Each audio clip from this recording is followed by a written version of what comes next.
샬롬, 심진우 목사입니다. 요즘 비가 많이 내리고 습한데 여러분 잘 지내고 계십니까? 힘들고 좀 지칠 때라도 하나님이 주신 은혜와 기쁨을 회복하는 여러분이 되었으면 좋겠습니다. 오늘은 여호수아서를 우리가 함께 다뤄보겠습니다.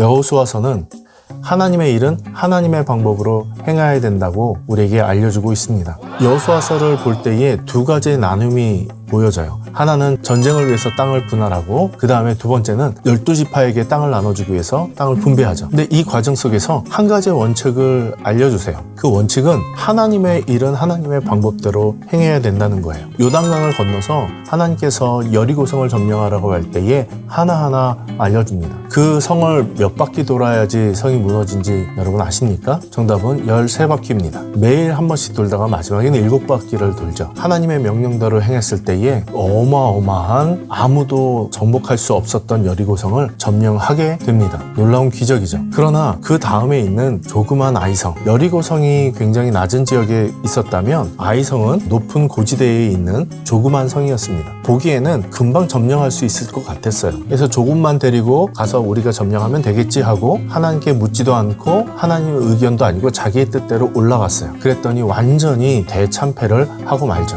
나중에 그 내용을 보니까 아간의 범죄와 하나님께 의견을 묻지 않은 이와 같은 일들 때문에 이와 같은 전쟁을 아주 작은 것 같이 승리할 수 있을 것 같은 그런 전쟁을 실패하고 맙니다. 오늘 여기서 주는 우리에게 원리는 하나님의 일은 하나님의 방법대로 행해야 된다는 것입니다. 오늘 우리가 여호수아서를 읽으면서 하나님의 말씀에 좌로나 우로나 치우치지 않고 그것을 기준으로 삼고 따라갈 때에 우리가 올바로 따라갈 수 있음을 보여줍니다. 그런데 오늘 우리는 우리가 생각하고 이게 하나님의 방법이야, 하나님이 이 일을 시키셨어 라고 생각하고 고집하고 자기의 뜻대로 행하려고 할 때가 참 많습니다. 오늘 우리는 하나님이 인도하시고 알려주시고 바라는 방법을 묵상할 수 있고 들을 수 있는 열린 마음이 필요합니다. 그리고 하나님과의 온전한 관계가 필요합니다. 여러분 그러한 삶으로 들어가시기를 축원합니다.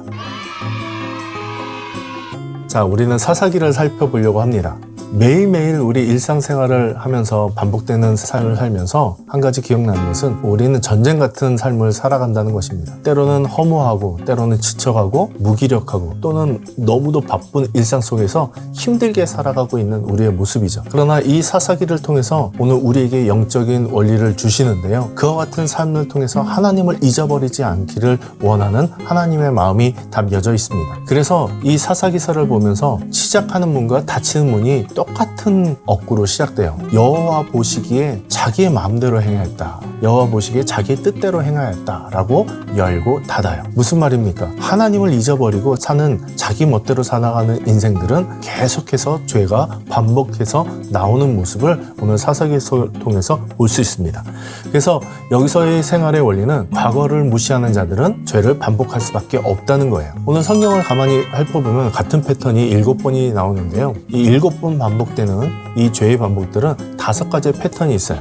첫 번째는 죄예요. 여호와 보시기에 악을 행하였다라고 그들은 하나님을 잊고 하나님을 떠나고 우상 숭배하고 자기의 멋대로 살아가는 그 모습을 설명하고 있습니다. 사사기 3장 7절 말씀에 보면 이스라엘 자손이 여호와의 목전에 악을 행하여 자기들의 하나님 여호와를 잊어버리고 바알들과 아세라를 섬긴지라 이렇게 소개하고 있죠. 그 다음에 두 번째는 그들이 죄를 짓고 하니까 하나님께서 압제를 하세요. 사사기 3장 8절 말씀에 보면 여호와께서 이스라엘에게 진노하사 그들을 메소포타미아 왕 구산 리사다임의 손에 하셨으므로 이스라엘 자손이 구산 리사다임을 8년 섬겼더라. 하나님께서 진노하셨죠. 그들의 삶의 패턴과 잘못된 방향을 하나님 보지 않고 진노하시고 그들에게 압제를 하십니다. 그 다음에 자신의 삶의 고통과 아픔 속에서 간구가 나오죠. 3장 9절에 보면 이스라엘 자손이 여호와께 부르짖으매 그제서야 하나님을 다시 찾아요. 하나님이 그들을 버리셨을까요? 아니요. 그들을 다시 구원하십니다. 네 번째 단계는 구원이에요. 사사기 3장 9절 10절 말씀을 간략해보면 여호와께서 그들을 위하여 한 구원자를 세워 구원하게 하시니 온니엘이라 여호와의 신이 그에게 임하셨으므로 온니엘의 손이 구산 리사다임을 이기니라. 이렇게 하나님이 구원자를 보내셔 구원하시는 이 사건. 그럼 구원하셔서 몇십 년 동안 평안하였더라. 그러면 계속 하나님을 잘 섬기면 얼마나 좋아요? 그런데 다섯 번째는 망각이에요. 3장 12절 말씀에 보면 이스라엘 자손이 이 또라는 단어가 계속 반복돼서 나옵니다. 또 여호와의 목전에서 악을 행하니라. 오늘 하나님의 은혜를 받은 세대들이 하나님의 이 받은 은혜들을 가르치고 기억하게 하고 잘 전달해야 될 소망이 있어요.